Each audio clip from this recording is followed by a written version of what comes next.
हमारी, घड़ी हमारी, घड़ी हमारी। घड़ी डिटर्जेंट के पहले इस्तेमाल करें फिर विश्वास करें। एक छोटी सी फैक्ट्री, दो भाइयों का सपना और 14,000 करोड़ की कंपनी और एक ऐसा डिटर्जेंट जो सिर्फ सफाई का नहीं बल्कि भरोसे का प्रतीक बना। दो भाई जिन्होंने महंगी मार्केटिंग और बड़े ब्रांड्स की मोनोपोली के आगे अपना रास्ता खुद बनाया। एक यूनिक एडवर्टाइजिंग आइडिया से कानपुर के फजलगंज से शुरू हुई ये कहानी आज कैसे पूरे देश के हर घर तक पहुंच गई है। कैसे घड़ी ने निरमा और सर्फ जैसे बड़े ब्रांड्स को टक्कर देकर नंबर 1 डिटर्जेंट का खिताब जीता और RSPL ने घड़ी, नमस्ते इंडिया, एक्सपर्ट, रेड चीफ जैसे ब्रांड्स को लॉन्च किया। ये कहानी सिर्फ एक बिजनेस की नहीं बल्कि सपने, भरोसे और मेहनत की है। तो नमस्ते दोस्तों, मैं हूं अंकित, आप देख रहे हैं फ्रीडम विद फाइनेंस। तो शुरू करते हैं इस इंस्पिरेशन से भरे सफर को घड़ी यानी RSPL के साथ। बदलने के लिए जो खुद को मैला करने से नहीं कतराते, वही देश की नींव कहलाते हैं। घड़ी देश की नींव। तो कहानी शुरू होती है 1988 में, जब डिटर्जेंट मार्केट में बड़े ब्रांड्स का राज था, जैसे निरमा और हिंदुस्तान यूनिलीवर का सर्फ। निरमा को गुजरात के एक व्यापारी करसन भाई पटेल ने 1969 में लॉन्च किया था। ये ब्रांड अफोर्डेबल था लेकिन क्वालिटी में भी कॉम्प्रोमाइज करता था। निरमा रूरल इंडिया को टारगेट करता था और हिंदुस्तान यूनिलीवर ने 1959 में सर्फ लॉन्च किया था, जो अपर क्लास और अर्बन एरिया को टारगेट करता था। इसकी क्वालिटी तो अच्छी थी पर एक्सपेंसिव था।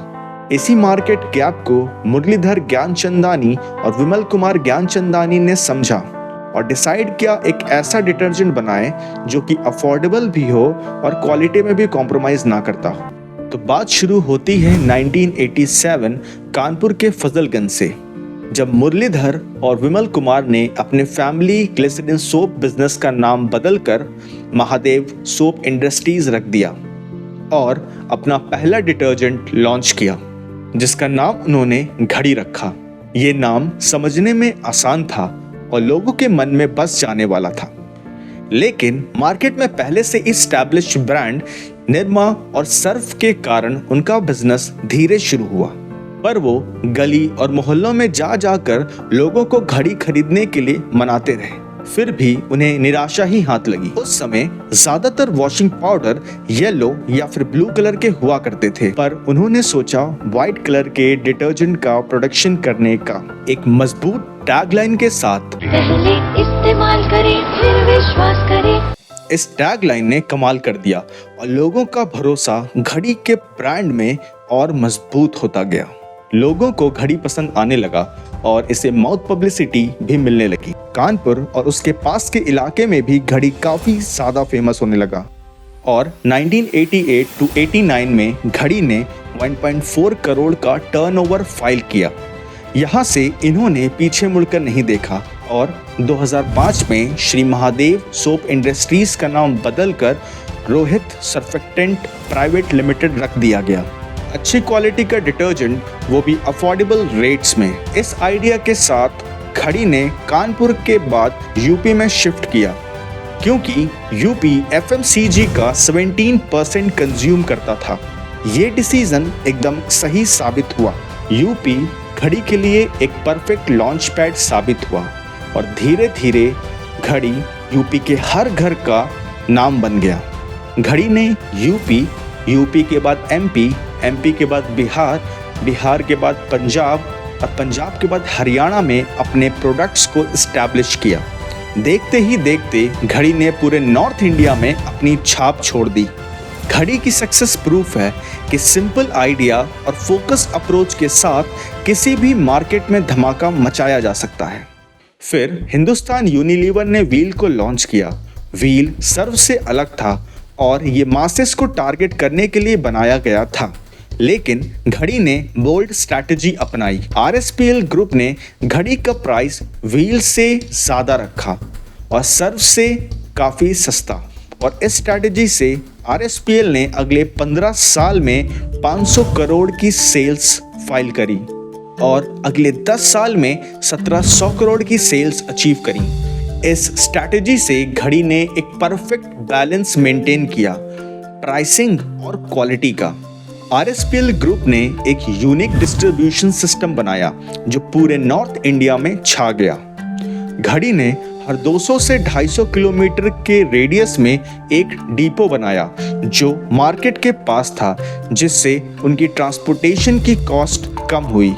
RSPL ने प्रोडक्शन, ट्रांसपोर्टेशन और मैनेजरियल रोल्स के लिए लोकल टैलेंट को हायर किया और इस मूव से एम्प्लॉयमेंट जनरेट हुई और सेंस ऑफ ओनरशिप भी आई। घड़ी ने डिस्ट्रीब्यूटर्स को 6 से 7% का मार्जिन दिया, जबकि दूसरी कंपनीज 1 से 2% दे रही थी, जिस वजह से घड़ी ने अपने लोकल डिस्ट्रीब्यूटर्स बना लिए और अपने डिस्ट्रीब्यूशन के दम पर पूरे इंडिया में अपनी जगह बना ली। और घड़ी एक परफेक्ट एग्जाम्पल बना कि कैसे इफेक्टिव प्लानिंग और लोकल इन्वॉल्वमेंट से बिजनेस को ग्रो किया जा सकता है। घड़ी की मार्केटिंग स्ट्रैटेजी हमेशा से अलग और यूनिक रही। जहां कॉम्पिटिटर्स 14 से 15% अपनी मार्केटिंग में स्पेंड करते हैं, वहां घड़ी सिर्फ 2% में ही अपनी मार्केटिंग करता है। घड़ी ने हमेशा ऐसे मार्केटिंग कैंपेन्स लॉन्च किए जो इंडियन हाउसहोल्ड के साथ रेजोनेट करते हैं। सिंपल मैसेजिंग और रिलेटेबल कंटेंट के जरिए घड़ी हर घर की कहानी का हिस्सा बना। ये दिखाता है कि मार्केटिंग सिर्फ पैसे खर्च करने का खेल नहीं, बल्कि इमोशंस को समझने और उन्हें कनेक्ट करने की कला है। घड़ी ने जो कम बजट में इम्पैक्ट क्रिएट किया, वो बड़े बड़े ब्रांड्स के लिए एक एग्जाम्पल है। पहले इस्तेमाल करें, फिर विश्वास करें। इस टैगलाइन ने इंडियन कंज्यूमर्स के अटेंशन को परफेक्टली कैप्चर किया। इस टैगलाइन ने लोगों को इंस्पायर किया कि एक बार घड़ी खरीदें, और जब लोगों ने इसकी क्वालिटी देखी तो इसे बार बार खरीदना शुरू कर दिया। पुष्पक एक्सप्रेस और संपर्क क्रांति जैसी ट्रेन्स जो महाराष्ट्र और वेस्ट बंगाल को कवर करती थी, घड़ी ने इन ट्रेन्स का इस्तेमाल अपनी कैंपेनिंग के लिए किया। RSPL हमेशा अपनी मार्केटिंग स्ट्रैटेजीज में नई सोच और क्रिएटिविटी लाता रहा है, जो उनके ब्रांड को नई जनरेशन के साथ रेलेवेंट बनाता रहा है। घड़ी की स्टोरी प्रूफ है कि अगर आप अपने कंज्यूमर की प्रॉब्लम को सॉल्व करते हैं तो आप मार्केट के बड़े से बड़े प्लेयर को बीट कर सकते हैं। घड़ी डिटर्जेंट सिर्फ एक प्रोडक्ट नहीं, बल्कि एक मोमेंट है, एक ऐसा मोमेंट जो इंडियन हाउसहोल्ड्स के लिए भरोसे का प्रतीक बना। साइज और रिसोर्सेज मैटर नहीं करते। अगर आपका प्रोडक्ट प्रॉब्लम सॉल्व करता है और लोगों का भरोसा जीत लेता है तो आपको सक्सेस जरूर मिलती है। तो ये थी कहानी RSPL की, एक आइडिया जो रिवॉल्यूशन बना और आज भी लोगों को मोटिवेट करता आ रहा है। और आज RSPL सिर्फ घड़ी नहीं, बल्कि एक्सपर्ट, रेड चीफ और नमस्ते इंडिया जैसे ब्रांड्स को लॉन्च कर चुका है। कंस्ट्रक्शन और सस्टेनेबल एनर्जी में भी अपना योगदान दे रहा है। तो ये थी RSPL की एक आइडिया जो रिवॉल्यूशन बना और आज भी लोगों को मोटिवेट करता आ रहा है। फाइनेंस, क्रिप्टो और स्टॉक्स की इंफॉर्मेशन के लिए देखते रहिए फ्रीडम विद फाइनेंस। तो जल्द ही मिलते हैं अगली वीडियो में।